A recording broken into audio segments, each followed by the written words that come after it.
Chapter 22. Chapter 22, we are continuing what we have begun in chapter 20 and 21, when we originally said that the first two commandments, the first two dibros, have the entire Torah in them. Ergo Hashem is all the thou shalt, are all the prohibitive commandments. The positive, thou shalt do, that's all connection, love of God, which results in wanting to connect with Him. And anything that you shall not have any other gods before me, transgressing on any of those, doing any of those, actually leads to separation. So what is that supposed to mean? Idolatry and wearing shatnez, how can you say that that's the same thing? We have the big mitzvos, we have the big three of what you're not supposed to do, of idolatry, adultery, and murder. So how can you say that these other mitzvos are in line with that? How can they also cause separation if these are like it? To understand that, we have to understand how God exists within the universe. And also understanding God within the universe helps us understand how we could tap into what we started with chapter 18, the hidden love within us, to say, wait a second, all of this is an expression of connection. All this is a language of separation. Maybe I can't sit and meditate on God's greatness for hours and hours on end till I actually create actual emotions that are going to be the driving force now for my service. But I can at least tap into this pilot light of love, and at least tap into this initial spark of love of God because of what I understand now about these two dibros. Last chapter, we got into the whole thing about how Hashem created the world through speech. God said, let there be light, and there was light, etc. It wasn't just metaphorical or figurative, and it wasn't just, oh, it happened that way. It's literal letters and words of speech created the world. If we could see the world's reality, we would actually see letters creating its formation. We would see how we were all made up of letters. So God had a creative power, which is in the name of Avaya, has its creative power, and there had to be a way to channel it into creation. Okay, it happened through Elohim. But how does it actually get channeled to creation? Is there's 22 kind of conduits that it channels creation. The 22 conduits are the 22 Hebrew letters of the alphabet. Those are the conduits of creation. So how did God create a world? Taking this enormous, it's so pithy to call it enormous, but through this enormous power of creation and channeling it through these 22 conduits. These letters, however you put them together, that actually forms a being.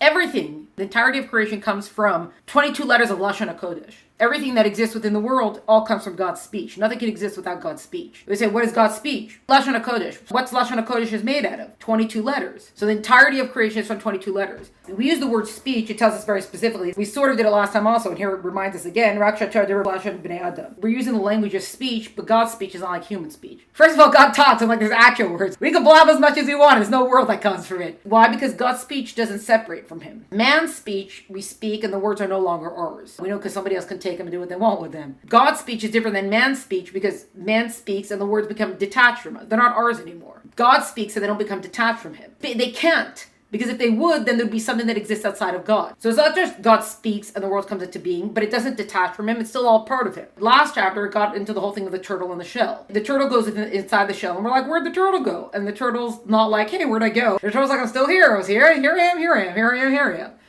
We get frustrated because we want to see the turtle's face. We want to see God's face, but we can't. First of all, we can't handle it, but that's also not the way the world exists. The world exists that we see the turtle shell. It's kind of redundant to say the turtle shell and the turtle because it's the same thing. It's the turtle. God spoke, the world came into being. You know, you see all now the pictures, all the space pictures that they have. The James Webb Telescope, they were getting billions of galaxies and billion quadrillions and look at how teeny tiny and all the stars and everything. God created it all through speech and it did not affect Him. It made no change within Him. We don't understand that because humans don't work like that. That's a fundamental thing we have to understand. But why this is all important, leading up to what it means, quote unquote, separation, God forbid, from God, or connection with Him. Now, we do know God spoke, the world came to be, in this great creative power that's being channeled through the 22 letters. How does this all come about? So we have tzimtzumim, tzimtzumim. Basically, there's a lot of contractions that occur. There's a lot of different processes. There's a lot of processness to get this great divine light to something that can actually create a physical world. Even with all the many tzimtzumim, contract the light force, kind of like vacuum packing it, narrowing it down. It's the same light. It's different than putting up a curtain. That happens also. Like curtain on the veil also happens. That's where it seems like the light is dimmer. The godly light does not shine as brightly. Here, tzimtzumim is the light is still all there. We've just contracted, we've pinpointed it like a laser. So even with all the many tzimtzumim, the divine life force shouldn't allow for creations that deny Hashem. God actually allowed for creations to exist that deny Him. Klipah and sitra, but it's also the one thing that's unique about man. Man is the only creation that could actually deny God. You don't have tigers with existential crises about like, who's our creator? There's no trees who are like pontificating about how did we get here? Man alone can create a moral system, and man alone can actually either fulfill or deny the purpose of their creation. They can either acknowledge or deny their creator. That's part of what our choice is. And yes, we're going to get into all this much later, but here we're introducing all this. So even with all the tzimtzumim, because we're still just talking about a pinpointed light. We're talking about more focused light. It's not a blockage of the light, but however, it's the great intensity of the tzimtzumim of creation that result in klipahs existing. There's a certain intensity to this tzimtzum that actually allowed for this creation to come about that could actually deny God's existence. So what is this? Klipahs exist, sitra, achara, the other side. We know, and we've seen in the previous chapters 6, 7, and 8, we know what that encompasses. Anything that's not specifically for Torah and mitzvahs, that's klipah and sitra, achara. This is not specifically for God,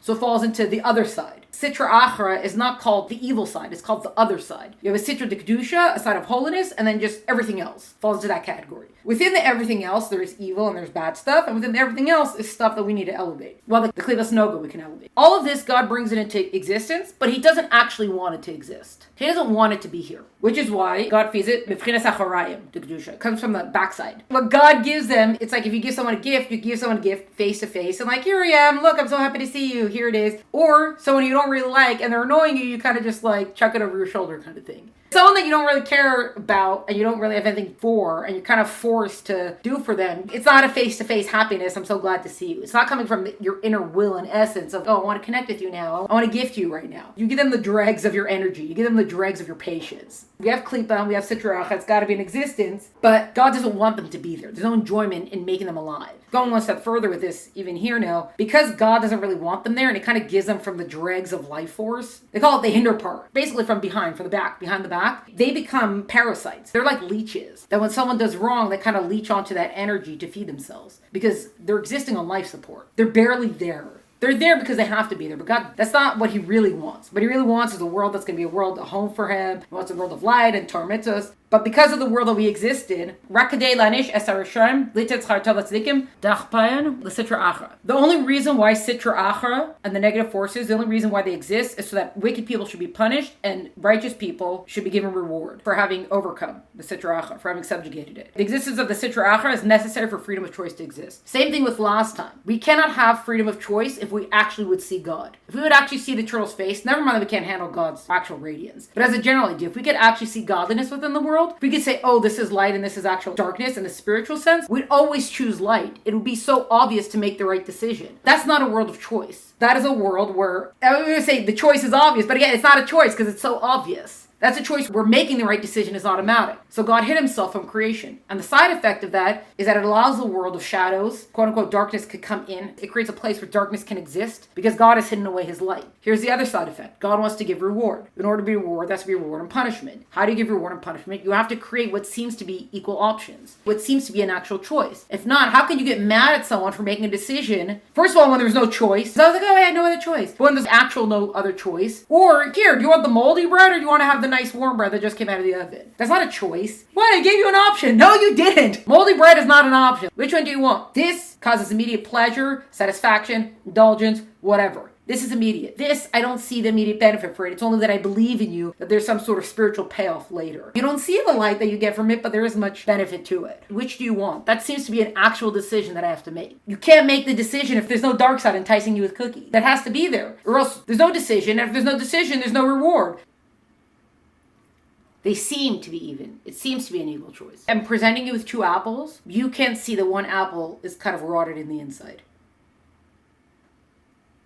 It depends what the mitzvah is. If right now there's a temptation for taking something, let's say, God forbid someone has this great overwhelming temptation to be stealing something. It doesn't seem so big, but it's there in front of you. So in that moment of restraint now, you have now not committed the sin. That's very good. We've achieved something great by not doing that sin. When we're talking about the temptations and desires that we have, specifically not for things that are forbidden. There's two types of things that we want to restrain from, especially talking about from a Hasidic point of view. There's what's a straight out transgression. You can't argue that as far as, okay, I know that that's not allowed. Whether or not someone is tempted by it, that's a different thing. But God says don't do this. We know, okay, God says don't do this. That's one thing. But then there's another level. There's another level that comes with indulgences and temptations that are not specifically forbidden to us. Those also come from klipah and sitra. So your animal soul would be the one that gives into things, and your godly soul is what's trying to keep you from giving into things. The klipah and sitra talks to the animal soul. It wants the animal soul to take control of the driver's seat. There's a reward in not transgressing, and then there's a reward in specifically doing what you're supposed to be doing. All Torah mitzvahs. There's all the don't, thou shalt nots, and thou shalt. I don't know what it means feeling, because something that's flat out forbidding, you need to keep from doing what's flat out forbidden. Good job, you didn't get muddy today, you're going to get a treat. That's one kind of reward. And then there's another kind of reward that comes from, good job, you positively achieved something. That's another kind of reward. So God wants to give us all the kinds of rewards. There's a spot in between there where the specific restraint from eating the second piece of cake, let's say, or whatever it is, which is really just an indulgence, but it's not a thou shouts. But what it is, it's a strengthening for when you're going to have to be making the right decision later on. So there's a lot of gradations that are occurring. Because the animal soul's in the heart. It wants your passions. It wants your feelings to take control of the body. Let's not do what the mind says. Let's do what the heart says. It's basically, in short, the animal soul. Think about the examples used a lot because it's such a good example. An addict might always crave the drink, which is why even if they're 30 years sober, they call themselves an addict. Because it reminds them how close they are to one drink. It just takes one, but you're 30 years sober. It doesn't matter. It takes one, and then it sends them off. They're still craving it. They still want it. Maybe not every single second of every single day, but it's there. Because they're not going to necessarily be all the way rid of it. This is something that they have to battle on a continual basis. If you've known someone, there are people, when they're trying to control themselves health-wise or body-wise, their body's like accordions. It sounds a little bit extreme. They'll go skinny, they'll go big. They'll go skinny, they'll go big. Every once in a while, they get themselves disciplined enough, and they'll cut down, and then they go back again. Well, how'd they go back again? Because they didn't cut down because all of a sudden they stopped liking food. It took a tremendous effort to cut down the first time. That's why some people will just give up eventually, or they'll find other means. Whatever. It's the same kind of idea. It doesn't mean all of a sudden I hate food now. You still love food. That's why some people will take the other extreme where they just stop eating, and you're like, why is that healthy? Your body needs nutrition, so I don't know what you're doing starving yourself. Don't starve yourself. But there's other ways to do things. It doesn't mean all of a sudden I don't like it anymore. You don't necessarily get the conversion occurring. So it's not necessarily a trade-off. All it's saying is that there is no reward and punishment if there's not an actual choice. There seems to be an actual choice. Your animal soul sees it as a real choice. Your godly soul knows that it's not a real choice. The nefesh kiss is like, that's not an option. That's a rotted fruit. Why are you running after the rotted fruit? Because to the animal soul, it doesn't look like a rotted fruit. It looks good. And in the moment of eating it, it seems to be very tasty. The emotion that's driving you towards something that's not permitted does not automatically become an emotion towards something that is permitted. Tzaddik does that. The tzaddik takes the animal soul and brings all those passions and all those desires over to the godly side. That is what a tzaddik does. The regular person just controls it. The regular person is, no, we're not going there right now. Like, when you see those people walking their dogs, the dogs they're going towards you as you're passing them, and they're holding on the leash, and the dog is almost off the ground because he's trying to get at you, and they're on the 2 feet. That's you with your animal soul. While he's holding him back, that doesn't mean he doesn't still want to be climbing on you. It doesn't mean they don't want to do that anymore. It just means I'm keeping the rein tight. I'm holding onto the leash. That's what we're trying to do. But there's nothing to tempt the animal soul if it's so obvious that this is a rotted fruit. Even the animal soul doesn't want a rotted fruit. It's just because to the animal soul, it looks like it's not a rotted fruit. Because when I eat this right now, I feel very good. Whatever the temptation is. It brings me comfort to have 47 pairs of shoes. Maybe not. Maybe it just brings me joy and happiness. Maybe I just like buying 47 pairs of shoes, and I hate myself for buying 47 pairs of shoes. Then I get into the cycle of self-hate perpetuation. Why did you buy more shoes? I can't stop myself. And you go buy another 3 because you feel so bad. And now you have 50 pairs of shoes. So God brings the rotted fruit into existence. He doesn't want it to be there, but it has to be there or there's no actual choice. If there's no actual choice, then there's no real reward and punishment. God can give us the reward, but there comes a point when you're always given reward for something that all of a sudden, when you've done something for someone and they don't stop thanking you and you're like, stop thanking me. It wasn't such a big deal what I did. Eventually you start feeling stupid almost. So God can give us reward. He can just give us all the good stuff. He just keep rewarding us. Okay, first of all, you become a spoiled brat that way. But eventually you feel like, but I didn't even earn this anymore.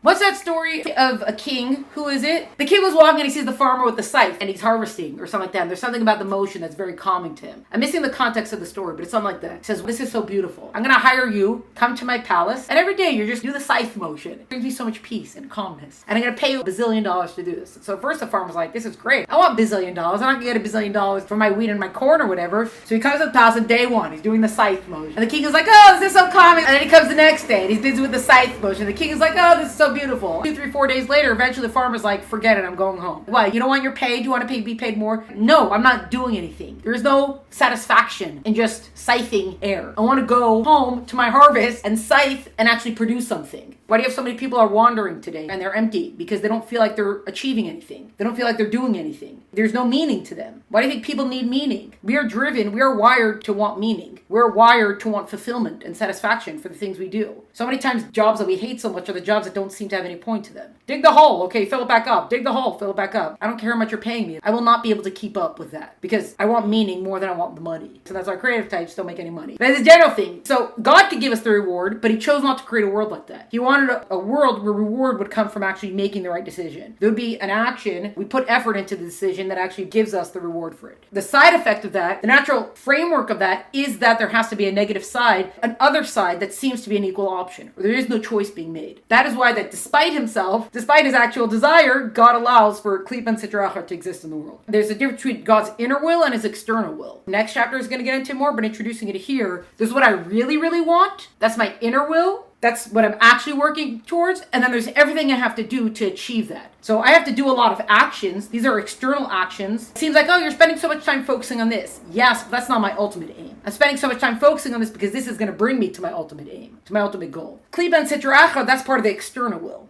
Because what God really wants is to be able to reward us. And he cannot do that without there being an actual choice. God lets them be in existence and they're just kind of barely there. Unfortunately, if we make not the right decision, they become leeches and parasites and they feed off of the negative energies we create. That keeps them going. Even that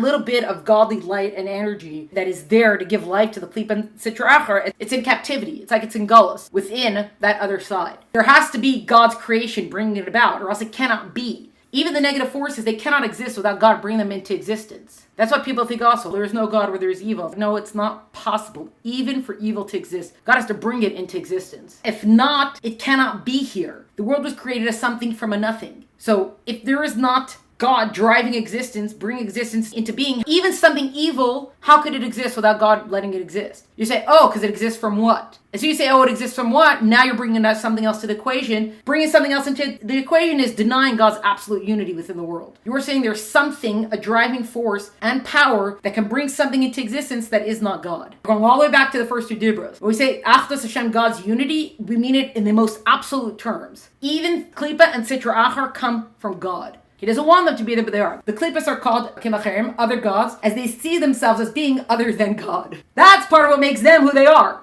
Klipah and sitra, they're other gods because they're like, there's God, and we acknowledge God, but God is the God of gods. We know that God brings everything to existence. God brings everything into being. But basically what they deny is the hashgacha pratis of God. They know that God is there as a watchmaker, but for them, God stepped away from the world. God's the clockmaker, and then he stepped away from the world. That's how the klipah and sitra see it. They deny God's personal attention and God's personal involvement in every aspect of our lives. Because if you accept it and you acknowledge it, then you can't be doing the stuff that you're doing. You can't be an evil force if you acknowledge that God's right here in front of you. If you can actually see God in front of you at the moment of decision, you're not making the wrong decision in that moment. The klipah and sitra, their denial is not of God as a God that exists out there. He exists out there in one of those galaxies. They don't deny that. They deny God's personal involvement in our lives. Well, hashgacha pratis, the God is intimately involved in every aspect of creation. That's what they deny.